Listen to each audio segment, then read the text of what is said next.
નમસ્કાર નમસ્કાર નમસ્કાર વિદ્યાર્થી મિત્રો, સ્વાગત છે આપનું માસ્ટર ઓફ બોટાદ યુટ્યુબ ચેનલમાં। મિત્રો, આજે વિજ્ઞાનની અંદર ધોરણ 10 નું પ્રકાશ, પરાવર્તન અને વક્રીભવન અંતર્ગત આપણે એના ઉદાહરણ નંબર 1 અને 2 વિશે ચર્ચા કરવાના છીએ અને ગણતરી કરવાના છે। મિત્રો, કોઈ એક વાહનમાં પાછળના દ્રશ્યો જોવા માટે ઉપયોગમાં લેવાયેલ બહિર્ગોળ અરીસો। મિત્રો, આપણે બહુ મોટી લક્ઝરી બસ જોઈ હોય, તમે સાઈડમાં મોટો ગ્લાસ જોયો છે, સાઈડ મિરર, તો આમ સાઈડમાંથી જોશો ને તો બહિર્ગોળ છે, બહિર્ગોળ અરીસો, બરોબર, જેમાં આપણને પ્રતિબિંબ નાનું મળે। આપણે ઉપયોગો ભણ્યા હતા બહિર્ગોળ અરીસાના, એમાં આપણે જોયું હતું એની વક્રતા ત્રિજ્યા છે 3 મીટર। કેટલી વક્રતા ત્રિજ્યા છે? 3 મીટર। અને આ અરીસાથી પાછળની તરફ એક બસ પડી છે, એ બસ 5 મીટર અંતરે દૂર છે। તો પ્રતિબિંબ જે દેખાશે એનું પ્રકાર, સ્થાન અને પરિમાણ નક્કી કરો, બરાબર। તો મિત્રો, આપણે હવે આ જે રકમ છે એને અનુસંધાને દાખલો જોવાના છીએ। ચાલો, સૌ પ્રથમ વિદ્યાર્થી મિત્રો શું આપ્યું છે? વક્રતા ત્રિજ્યા। તો આપણે લખીશું સોલ્યુશનમાં વક્રતા ત્રિજ્યા, જેને મિત્રો કહેવામાં આવે છે કેપિટલ આર। કેટલી છે? 3 મીટર છે। રેડી? હવે મિત્રો, આ અરીસો જે છે એ સાઈડ મિરર બહિર્ગોળ અરીસો છે, એટલે પાછળ અહીંયા કોટિંગ કરી દઈશું। આ રીતનું બસ જે છે અરીસાથી કંઈક અંતરે પડી છે, એ અંતર છે 5 મીટર દૂર, બરોબર। અરીસો મોટો કરી નાખ્યો છે આપણે બસનો, બસ થોડીક દૂર છે। તો હવે જો મિત્રો, બહિર્ગોળ અરીસાની વક્રતા ત્રિજ્યા, બહિર્ગોળ અરીસો હોય ને ત્યારે એની વક્રતા ત્રિજ્યા પ્લસ લેવાની, બરોબર। સંજ્ઞા પદ્ધતિની આપણે ચર્ચા ગઈ વખતના લેક્ચરમાં કર્યું હતું, તો આજે આપણે એનો ઉપયોગ કરીને જ દાખલો ગણવાનો છે, ક્યાંય નિશાની ચૂક કરવાની નથી। મિત્રો, વક્રતા ત્રિજ્યા હોય, તમને ગઈ વખતે આપણે વાત થઈ ગઈ કે કોઈ એક ગોળી અરીસો હોય, ધારો કે ગોળામાંથી આ અરીસો છે, બરોબર, અંતરગોળ કે બહિર્ગોળ, તો એનું સેન્ટર હોય, અહીંયાથી એક રેખા પસાર થાય, આ એનું વક્રતા કેન્દ્ર સી, અહીંયા મુખ્ય કેન્દ્ર એફ, અને આ એની વક્રતા ત્રિજ્યા આર થાય। રેડી? તો એ વક્રતા ત્રિજ્યા આર જે છે એનું અડધું, આર નું અડધું એટલે કેન્દ્ર લંબાઈ, આ જે અડધું જે છે આર હોય એનું અડધું એટલે આ જે છે એની કેન્દ્ર લંબાઈ એફ થઈ કહેવાય। તો અહીંયા તો બહિર્ગોળ અરીસો છે મિત્રો, આપણે ભણી ગયા છીએ કે કેન્દ્ર લંબાઈ, આપણે અરીસાના સૂત્રમાં શેની જરૂર પડશે? કેન્દ્ર લંબાઈ। અને મિત્રો, હંમેશા યાદ રાખવાનું કે વક્રતા ત્રિજ્યાનું અડધું કરો એટલે કેન્દ્ર લંબાઈ મળે, સૂત્ર આપણે ભણી ગયા। તો r/2, r ભાગ્યા 2, એટલે કે +3 છે એને ભાગ્યા 2 લખી શકાય, અથવા તો 1.5 લખી શકાય। 1.5 મીટર થયું। તો કેન્દ્ર લંબાઈ કેટલી આવશે? 1.5 મીટર। હવે 3/2 પણ હું રાખું છું, કારણ કે તમને ખબર પડી જશે, ગણતરી ઈઝી પડશે। પોઈન્ટમાં જો લખશું તો ડખે ચડી જાઓ, ટલ્લે ચડી જાય દાખલો, હા વાંધો નહીં જ આવે। ત્યાં પણ આપણે છેદમાં 10 મૂકી દઈએ અહીંયા, તો આપણે અપૂર્ણાંકમાં સરસ ગણતરી થાય। ત્યારબાદ મિત્રો, અહીંયા વસ્તુ, બસ છે અરીસાથી 5 મીટર અંતરે છે। હવે અરીસાથી બસ, બસ એટલે વસ્તુ, અહીંયા વસ્તુ એટલે શું છે? બસ। તો વસ્તુ અંતર યુ બરાબર મિત્રો, હવે તમે જો આ અરીસાથી ડાબી તરફ છે, આ કઈ તરફ આપણે વિચારવાનું છે? વસ્તુને ડાબી તરફ। તો ડાબી તરફના અંતરો કેવા લેવાના છે મિત્રો? ઋણ લેવાના છે। એટલા માટે 5 મીટર જે વસ્તુ અંતર છે એ કેવું લેવાનું થશે? ઋણ લેવાનું થશે। રેડી? કેવું લેવાનું છે? ઋણ। એટલે આપણી પાસે અહીંયા મિત્રો 3 વસ્તુ એફ અને યુ થઈ ગયું। તો હવે આપણે પ્રતિબિંબ અંતર શોધવાનું છે, જેને આપણે વી કહીએ છીએ। શું ગોતવાનું છે? પ્રતિબિંબ અંતર વી ગોતવાનું છે। તો અહીંયા આપણી પાસે બધી માહિતી આવી ગઈ છે, આપણે પ્રતિબિંબનું અંતર આપણે ગોતી લઈએ। કોના મદદથી મિત્રો ગોતીશું? ચાલો, અહીંયા તમે વિચારો, આપણે અરીસાનું સૂત્ર ભણી ગયા કે ના ભણી ગયા? તો આપણે અરીસાનું સૂત્ર આપણે ભણી ગયા છે, 1/v + 1/u બરાબર 1/f બરોબર. તો આ જે છે પેલા તો આપણે રકમ લખી. હવે અરીસાના સૂત્ર મુજબ અરીસાના સૂત્ર મુજબ 1/v પ્લસ 1/u બરાબર 1/f. તો આપણે 1/v ને કરતા બનાવીએ તો 1/u હળહળ કરીને વંડી ઠેકાડી દો, હામાં કાંઠે જવા દો. તો 1/v 1/f માઇનસ આ સામે જાય 1/u. તો આ થઈ ગયું આપણું સૂત્ર. હવે આની અંદર આપણે મૂકીશું વિદ્યાર્થી મિત્રો કિંમત. ચાલો આની અંદર આપણે શું મૂકીશું? કિંમત મૂકીશું. હવે અહીંયા જે કિંમતો આપી છે 1/v આપણે ગોતવાના છે. 1/f કેટલા છે? અહીંયા 3/2 છે, તો આપણે લખી શકીએ કે 1/3/2. જો આ 3/2 ડોટ લખો તોય હાલે, પણ પોઈન્ટમાં લખીને આપણે ખોટા ટલ્લે ચડવો નથી. માઇનસ 1/u કેટલા છે? -5. 1/u એટલે કે -5. રેડી? હવે સાંભળજો સૈયર મોરી રે, સાંભળજો. બગડો છેદના છેદમાં છે તો ક્યાં જાય? અંશમાં જાય બરોબર. તો બગડો છે એ ટક ટક ટક ટક કરતો ઉપર જવા દો એટલે 2/3 થઈ જાય. ઓછા માઇનસ માઇનસ, જો આ માઇનસ છે ઉપર આમ કરીને અહીંયા ભટકાય બરોબર, એટલે શું થાય? 2 માઇનસ ભટકાય એટલે પ્લસ થઈ જાય. શું થઈ જાય? Minus minus plus 1/5. રેડી? ચાલો હવે આ 1/v બરાબર આનું સાદું રૂપ આપવાનું છે. કેવું રૂપ આપવાનું છે? સાદું રૂપ.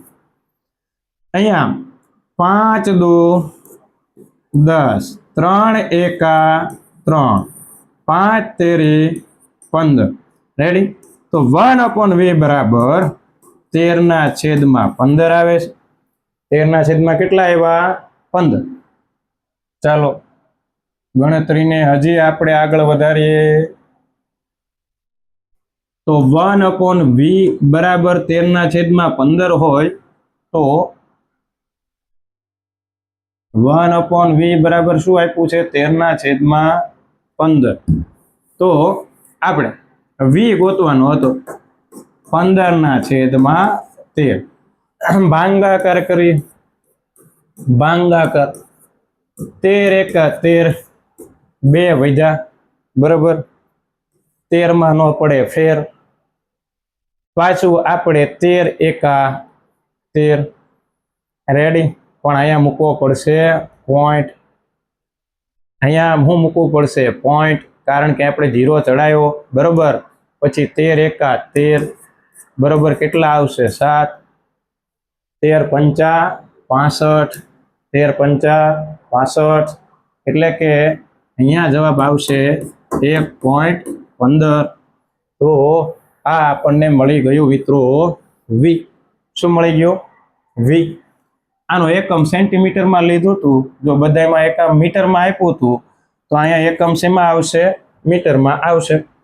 મિત્રો આપણે આની પહેલાના લેક્ચરમાં વાત થઈ ગઈ છે મોટવણી. તો આ મોટવણી જે છે એ મોટવણી દ્વારા તમે પ્રતિબિંબનો પ્રકાર નક્કી કરી શકો છો. તો you have to find the magnification, એટલે કે મોટવણી ગોતવાનું છે. v મળી ગયું. હવે તમારે મોટવણી ગોતવાની છે. તો મોટવણીનું સૂત્ર છે h' h અથવા -v/u. મિત્રો અહીંયા 15/13 છે એનો જ ઉપયોગ કરશો. આ આપણે ઉપયોગ નહીં કરો. કેમ? તલ્લે ચડીએ ખોટા ભાગાકાર ગુણાકાર ઝાઝા કરવા પડે. તમને ઈઝી મેથડ જ આપણે શીખવાડવાની છે. ચાલો આ સૂત્રનો ઉપયોગ નહીં થાય. v અને u નો થશે કારણ કે આપણી પાસે v અને u છે. તો મોટવણી બરાબર -v એટલે કેટલા મિત્રો? 15/13. સૂત્રમાં માઇનસ છે, રહેવા દઈશું. u કેટલા છે મિત્રો? 5. કેટલા છે? -5. રેડી? માઇનસ માઇનસ કેવા થઈ જાય? પ્લસ. ઉપર 15 છે, નીચે 5 છે. આ 13 હળહળ ઠાઠ કરતું હેઠે આવી જાય. ગોબા ઉપાડ લેવાના છે. અહીંયા ગોબા ઉપડી જાય. 5 × 13 = 15. આ 3/13 મોટવણી આવી 3/13 એટલે આ 1 કરતા નાનું હોય અને 1 કરતા નાનું હોય ને મિત્રો તો પ્રતિબિંબ વસ્તુ કરતા નાનું જ મળે. સીધી વાત છે. અરીસામાં જે બસ છે એ નાની જ દેખાવાની છે તો અહીંયા બરોબર જ હાલે છે. ચાલો ત્યારે ભાગાકાર કરી નાખીએ થોડુંક. 3/13 13 0 0 3 વૈજા રેડી. 13 નો ઘડિયો 0 થી ચાલુ કર્યો 13 0 0 3 વૈજા 1 0 ચડાવો છે પોઈન્ટ મૂકવો પડશે. 13 2 26 4 વૈજા 13 તેરી 39 રેડી. 0.23 જવાબ આવ્યો મારા વાલા પ્લસ 0.23 જવાબ આવ્યો મોટવણીનો. અહીંયાથી આપણે પ્રતિબિંબનો પ્રકાર એ નક્કી કરવાનો છે. કઈ રીતે નક્કી કરશું? ચાલો એમ આવ્યો ધન. શું આવ્યો? ધન. અને ધન હોય એટલે પ્રતિબિંબ કેવું દેખાય? ચત્તું. અને ચત્તું હોય તો શું હોય? આભાસી. એટલે કે અરીસાની અંદર ચત્તું હોય તો મિત્રો કેવું પ્રતિબિંબ બને? આભાસી. સીધી વાત છે ભાઈ કે ગાડીની અંદર જે મિરર હોય બાજુમાં એમાં એ ચત્તું જ દેખાય. બહિર્ગોળ અરીસામાં ચત્તું હોય તો નાનું હોય ને આભાસી હોય, અંદર હોય, બહાર ન હોય પડદા ઉપર. બરોબર. એમ ધન આવ્યું. ચાલો આ એક જે છે નિશાની આગળ જવાની નથી. 0.23 1 કરતા નાના કે મોટા? તો કે નાના. એટલે કે માનાંક એટલે માત્ર મૂલ્ય જો 0.23 લેસ ધેન 1 છે. ઓકે. તો પ્રતિબિંબ છે વસ્તુ કરતા નાનું મળશે. અહીંયા આપણો દાખલો થઈ ગયો પૂર્ણ. મિત્રો હવે આ રીતના તમારેના પ્રકાર અને એની જે સાઈઝ છે કે વસ્તુ કરતા કેવી છે નાની એ તમારે લખવાનું થશે. બરોબર. અને ન સમજાણું હોય તો હજી એકવાર રિપીટ કરીને જોઈ અને જાતે પ્રયત્ન કરજો જેથી કરીને તમને દાખલો આવડે. ચાલો વિદ્યાર્થી મિત્રો ઉદાહરણ નંબર 2. 4 સેન્ટીમીટર ઊંચાઈ વાળી એક વસ્તુ છે. ઓકે. કેટલી સેન્ટીમીટર ઊંચાઈ વાળી વસ્તુ છે? 4 સેન્ટીમીટર. 15 સેમી કેન્દ્ર લંબાઈ ધરાવતા અંતર્ગોળ અરીસા. ચાલો હમણાં બહિર્ગોળ હતો, હવે કયો આપ્યો છે? અંતર્ગોળ અરીસો. એટલે અંદરની તરફ અહીંયા સ્તર હશે. અહીંયા એ અરીસાથી કેટલા અંતરે રાખવામાં આવે જેથી કરીને જો અંતર્ગોળ અરીસાથી 25 સેન્ટીમીટર અંતરે રાખેલ છે એટલે કે અહીંયા વસ્તુ હશે એ 25 સેમી અંતરે મૂકેલું છે. અરીસાથી કેટલા અંતરે પડદાને રાખવું જોઈએ? જો સાંભળજો. અહીંયા અંતર્ગોળ સોરી આ બહિર્ગોળ આપણે દોર્યો. અંતર્ગોળ અરીસાની વાત છે એટલે અંતર્ગોળમાં ખરેખર પડદા ઉપર તમને પ્રતિબિંબ મળશે. પડદા ઉપર હોય ને મિત્રો એટલે વાસ્તવિક કહેવાય. અહીંયાથી વસ્તુ છે એનું પ્રતિબિંબ ત્યાં પ્રકાશ રિફ્લેક્ટ થઈ અને અરીસાની સામે પડદો ક્યાં રાખીએ કે પડદા ઉપર એ દેખાય, વાસ્તવિક દેખાય ને ઉલટું દેખાય. તો ક્યાં મળશે? પડદાને ક્યાં રાખવાનો મતલબ અહીંયા માનો કે હું પડદો રાખું તો ત્યાં મને પ્રતિબિંબ અંતર v મળે. મતલબ કે v આપણે નક્કી કરવાનું છે. પડદાને ક્યાં રાખવાનો મતલબ શું થાય મિત્રો? તો કે v ગોતવાનું છે. વસ્તુ તો આપેલું u આપેલું છે, કેન્દ્ર લંબાઈ 4 સેમી ઊંચાઈ આપેલી છે.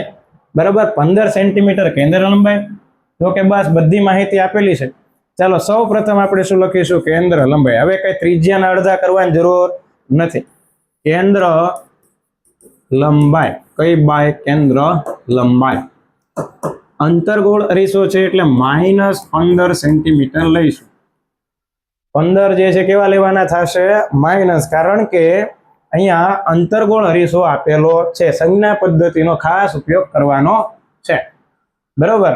હવે અરીસાથી 25 સેન્ટીમીટર અંતરે છે તો કે વસ્તુ અંતર u બરાબર -25 સેન્ટીમીટર. કેમ? તો કે અરીસાથી હંમેશા ડાબી બાજુ આપણે લઈએ છીએ. ડાબી બાજુના અંતરને આપણે ઋણ લઈએ છીએ. તો અરીસાથી કેટલા અંતરે પડદાને રાખવો જોઈએ? મતલબ કે પ્રતિબિંબ પડદા ઉપર મળે વાસ્તવમાં. આ અંતર્ગોળ અરીસો હોય ને એટલે વાસ્તવમાં પ્રતિબિંબ મેળવવા તો પ્રતિબિંબ અંતર ગોતવાનું છે. પડદો જ્યારે રાખવાનું પૂછે ને મિત્રો એટલે v ગોતવાનું હોય. રેડી? તો એ કેટલા મીટર હશે એ આપણે ગોતવાનું છે. You have to find the image distance. ચાલો ત્યારે આને આગળ વધારીએ. હવે મિત્રો આપણે ફરીથી અરીસો આપ્યો છે તો અરીસાનું સૂત્ર આપણે યાદ કરો. કયું સૂત્ર વાપરશું? અરીસાનું સૂત્ર. અરીસાના સૂત્ર મુજબ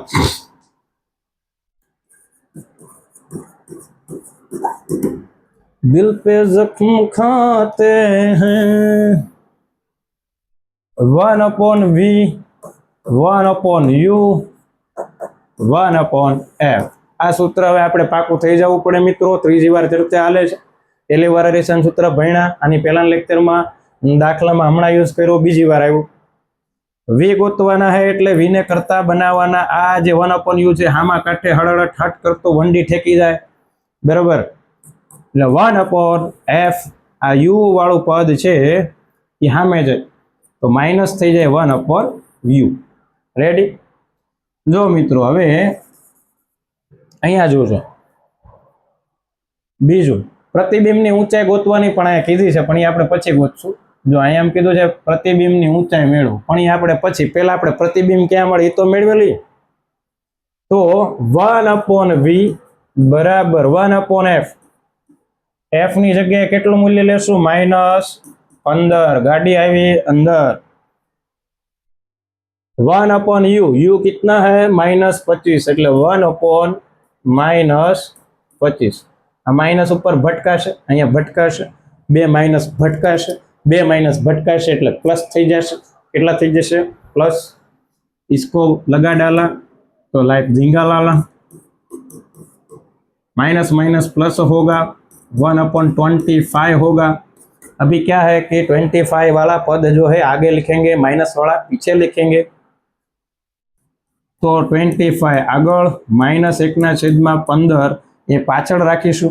મિત્રો થોડીક સરળ ગણતરી કરીએ અને પછી બીજી ગણતરી તમને ઈઝી પડતી હોય તો તમે એ પણ કરી શકો છો. આમાં તો ઘણું બધું થાય, ગણિત છે ભાઈ, ગણિતમાં મજા આવે.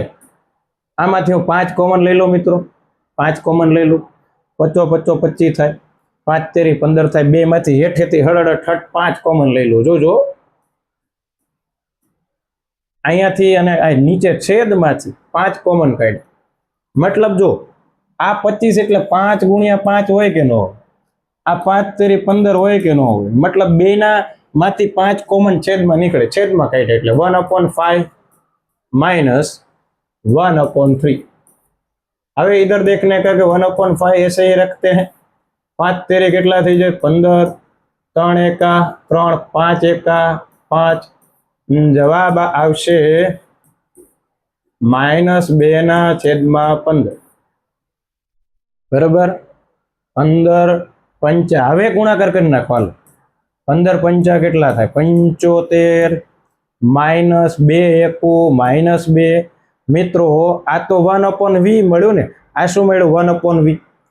તો મને કહો કે 1/v બરાબર -2/75 હોય તો v બરાબર શું થાય? તો v ઉપર લઈ આવો તો 75 ઉપર વહી જાય. એટલે આપણે થોડોક દાખલાને આગળ ધપાવી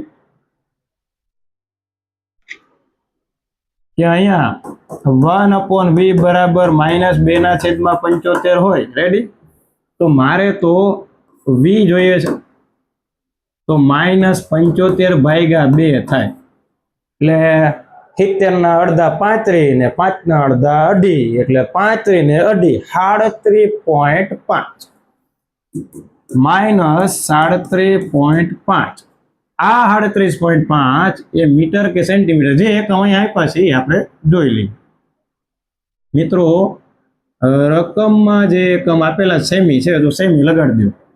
મીટર હોય તો મીટર ને સેમી હોય તો સેન્ટીમીટર. એટલે આ થઈ ગયું તમારું પ્રતિબિંબ અંતર. મિત્રો એક પ્રશ્ન એ પૂછ્યો છે પ્રતિબિંબની ઊંચાઈ ગોતું. પ્રતિબિંબને શું ગોતો? ઊંચાઈ. પ્રતિબિંબની ઊંચાઈ તમારે ગોતવી હોય, ચાલો દાખલો થોડોક જોઈ લે કે હવે પ્રતિબિંબની ઊંચાઈ ગોતવાની છે. હવે સાંભળજો, પ્રતિબિંબની ઊંચાઈ માટે મોટવણીનું સૂત્ર આપણે યુઝ કરશું. બરાબર? કોનું સૂત્રનો ઉપયોગ કરીશું? મોટવણી. અહીંયા પ્રતિબિંબની ઊંચાઈ મોટવણી m બરાબર h' બરાબર -v/u. અરીસાની અંદર મોટવણીનું આ બે સૂત્ર છે. રેડી? તો ચાલો વિચારો. હવે મોટવણી તો આપી નથી એટલે એનું જ કઈ કામ છે નહીં. તો આપણે એમ કામ કરીએ h ડેશ અપોન h બરાબર -v અપોન u ને હરખાઈ દો. હાલો, બે હરખું જ છે સૂત્ર, બરાબર. ચાલો, આપણને કહે છે प्रतिबिंब ની ऊंचाई એટલે h डैश गोतवाना है. You have to find h dash कितना होगा.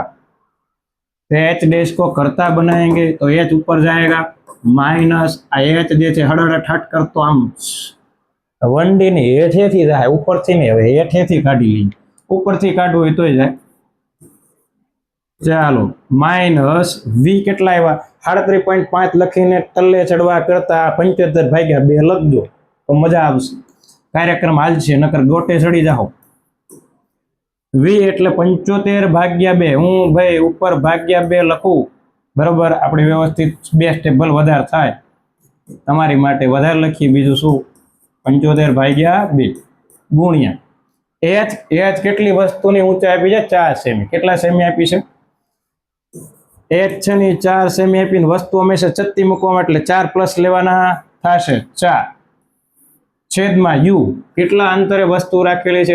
25 સેમી રાખેલી છે, છેદમાં આવશે 25. રેડી? चलो चलो चलो चलो चलो आगे बढ़ते हैं. इधर आ बगड़ो छेदना छेदमा छे, अहींया उडाड़ो तो हाले. जो -75 गुणिया 4. हवे आ बगड़ो अंशना छेदमा એટલે છેદમાં લખી દઈએ. છેદમાં 25 તો હતા જ.